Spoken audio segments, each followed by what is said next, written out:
بسم اللہ الرحمن الرحیم۔ ڈپریشن، انزائٹی اور ٹینشن ختم کرنے کا فارمولہ مدرجہ ذیل باتوں میں آپ کو ضرور ملے گا، لہٰذا آپ ان باتوں کو غور سے سنیں۔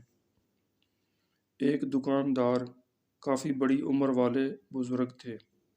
ان کے بیٹے بیرون ملک میں سیٹ تھے اور خوب روپیہ اپنے والد صاحب کو بھی بھیجتے تھے، جبکہ دکان کے حالات کمزور ہی تھے، یعنی بمشکل دکان ملازم کا خرچہ اور اپنا کرایہ نکالتی ہوگی۔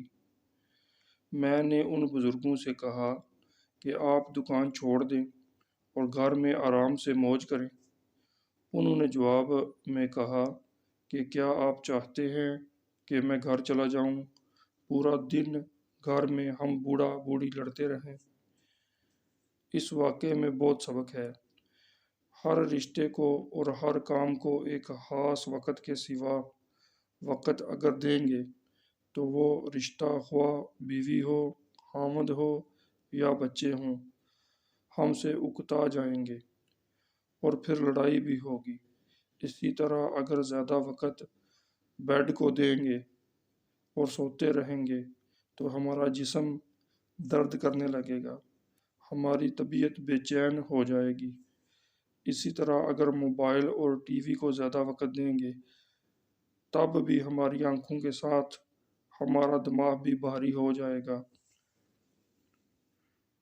اور اگر زیادہ وقت گھر سے باہر محنت مزدوری اس طرح کریں گے کہ اتوار کو بھی چھٹی نہ کریں گے تب بھی صحت خراب اور طبیعت میں چڑچڑاپن آ جائے گا۔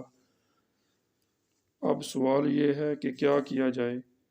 جواب یہ ہے کہ اسلام نے میانہ روی کا حکم دیا ہے۔ ہر کام میں میانہ روی اختیار کی جائے۔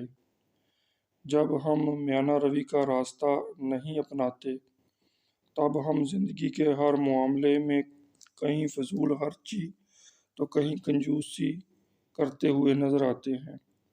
یہ فضول خرچی اور یہ کنجوسی دراصل ٹینشن، ڈپریشن، انزائٹی جیسے مرض لے کر آتی ہے۔ ان مرضوں سے نکلنے کے لیے ہمیں اپنا لائف سٹائل بدلنا پڑے گا۔ جس طرح سردیوں کی صبح میں میٹھی نیند سے اٹھنا مشکل ہوتا ہے، اس سے کہیں زیادہ لائف سٹائل بدلتے ہوئے مشکل پیش آتی ہے۔ بزرگ فرماتے ہیں، جو لوگ کرنے والے کام نہیں کرتے وہ نہ کرنے والے کام کرنے لگتے ہیں۔ جب بندہ فارغ، سست، موبائل اور ٹی وی اور گھر کا ہو کر رہ جاتا ہے تو وہ دماغی طور پر پریشان ہونا شروع ہو جاتا ہے۔ آج موبائل اور ٹی وی پر یہی دکھایا جاتا ہے کہ اگر روپے نہ ہوں گے تو آپ غریب ہو جائیں گے، رشتہ دار دور ہو جائیں گے، اچھا رشتہ نہ ملے گا، وغیرہ وغیرہ۔ بندے کے پاس ایک سال کیا کئی سالوں کا انتظام ہوتا ہے، وہ پریشان ہو جاتا ہے۔ اللہ پر اسے توکل کم ہی ہوتا ہے۔ وہ سوچتا ہے کہ کوئی شارٹ کٹ ایسا راستہ مل جائے کہ اس کے روپے 2 گنا سے 4 گنا اور 4 گنا سے 8 گنا کے حساب سے بڑھنے لگ جائیں۔ وہ سودی اور ایسے ہی دوسرے معاملات میں پڑ جاتا ہے۔ اس طرح اس کی ٹینشن اور بڑھ جاتی ہے۔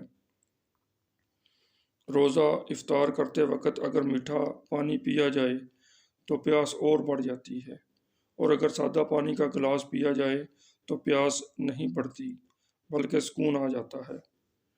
بس بندے کو چاہیے کہ وہ اپنے آپ کو مصروف کرے اور حلال کاموں میں مصروف رہے، 5 نمازیں وقت پر پڑھے، واک کرنے کی روٹین بنائے، دوستوں سے میل جول رکھے، بیوی بچوں کو بھی ٹائم دے، مہینے یا ہفتے میں ایک بار کوئی اچھی چیز گھر میں بنائیں اور سب مل کر بیٹھیں اور گپ شپ لگائیں۔ ہم دیکھتے ہیں کہ کچھ پودے انڈور ہوتے ہیں اور کچھ آؤٹ ڈور ہوتے ہیں، وہ لوگ جو انڈور پودوں کی طرح گھر کے ہو کر رہ جاتے ہیں وہ بھی ٹینشن کا شکار ہو جاتے ہیں۔ ہمارے بڑے بزرگ سورج کی روشنی میں باہر کھیتوں میں کام کرتے اور سورج کی دھوپ ان پر پڑتی، اس طرح وہ بہت صحت مند اور توانا رہتے۔ آج ڈاکٹر بھی سورج کی دھوپ میں بیٹھنے کا مشورہ دیتے ہیں۔ لہٰذا ہمیں ٹینشن سے بچنے کے لیے انڈور پودا نہیں بننا چاہیے، بلکہ کچھ وقت گھر سے باہر بھی نکلنا چاہیے۔ جب بندہ بڑی عمر کا ہو جاتا ہے یا بیمار ہو جاتا ہے تب اسے اپنوں کی ضرورت ہوتی ہے۔ اگر خاوند بیمار ہو تو بیوی بچے، اور اگر بیوی بیمار ہو تو خاوند اور بچے ٹائم دیں، گپ شپ لگائیں، گزری ہوئی زندگی کے خوبصورت واقعات دہرائیں۔ اس طرح ایک دوسرے کے دل کو خوش کریں اور ٹینشن کو دور بھگائیں۔ وہ لوگ جو ٹینشن کا شکار ہیں وہ اپنے پیارے نبی صلی اللہ علیہ وسلم کی زندگی میں غور کریں کہ آپ ابھی پیدا بھی نہ ہوئے تھے، والد فوت ہو گئے، کچھ سال بعد والدہ، پھر کچھ سال بعد دادا بھی فوت ہو گئے۔ اسلام کی تبلیغ شروع کی تو کفار مکہ جان کے دشمن بن گئے۔ ہر قدم پر حوصلہ بڑھانے والے چچا اور بیوی کا بھی ایک ہی سال میں انتقال ہو گیا۔ بس اللہ تعالیٰ نے آپ کو بلند مقام عطا کیا اور آپ کی مدد فرمائی۔ ٹینشن والے شخص کو چاہیے کہ وہ اپنے اللہ تعالیٰ سے باتیں کرنے کی عادت بنائے اور اپنی باتیں اپنے اللہ تعالیٰ سے شیئر کرے اور نماز کی پابندی کرے اور اس کریم کے سامنے اکیلا بیٹھ کر رونے اور اپنا دل ہلکا کر لینے کی عادت بنائے۔ اور یقین کریں قرآن کی یہ آیت ٹینشن بھگانے کا فارمولہ ہے۔ اسے سنیں اور اسے سمجھ کر پڑھیں یا اس کا اردو ترجمہ ہی دل میں دہرا لیا کریں۔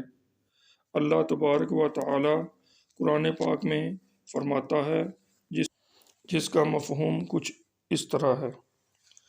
بسم اللہ الرحمن الرحیم۔ نہیں آئی کوئی مصیبت زمین پر اور نہ تمہاری جانوں پر مگر وہ لکھی ہوئی ہے کتاب میں اس سے پہلے کہ ہم ان کو پیدا کریں۔ بے شک یہ بات اللہ کے لیے بالکل آسان ہے۔ ہم نے تمہیں یہ اس لیے بتا دیا ہے کہ تم غمزدہ نہ ہو اس چیز پر جو تمہیں نہ ملے، اور نہ اترانے لگو اس چیز پر جو تمہیں مل جائے، اور اللہ تعالیٰ دوست نہیں رکھتا کسی مغرور شیخی باز کو۔ یہ جو آپ نے آیت سماعت فرمائی یہ سورہ الحدید کی دو آیتیں ہیں۔ آؤ دل میں عہد کر لیں کہ میں نے صرف اللہ تعالیٰ سے ڈرنا ہے۔ یاد رکھ لیں جو اللہ تعالیٰ سے ڈرتا ہے اسے کوئی نہیں ڈرا سکتا، اور جو اللہ سے نہیں ڈرتا اور دوسری چیزوں سے ڈرتا ہے تو سب چیزیں اسے ڈراتی ہیں۔ آپ کا بھی تجربہ ہوگا کہ خاموشی سے سفر اور لمبا ہو جاتا ہے۔ جب سفر میں کوئی گپ شپ لگانے والا ساتھی ہو تو سفر کٹنا محسوس بھی نہیں ہوتا اور بندہ منزل پر پہنچ جاتا ہے۔ بس آپ کسی کے بھی اچھے ہم سفر بنیں اور اپنے بھی اچھے ہم سفر بنائیں تاکہ زندگی کا یہ سفر پرسکون گزر جائے۔ اللہ تبارک و تعالیٰ کی بارگاہ میں دعا ہے کہ اللہ تعالیٰ ہمیں اپنی محبت عطا فرمائے، اپنے محبوب صلی اللہ علیہ وسلم کی محبت عطا فرمائے اور اپنے محبوب صلی اللہ علیہ وسلم کے ساتھ محبت کرنے والوں کی محبت عطا فرمائے۔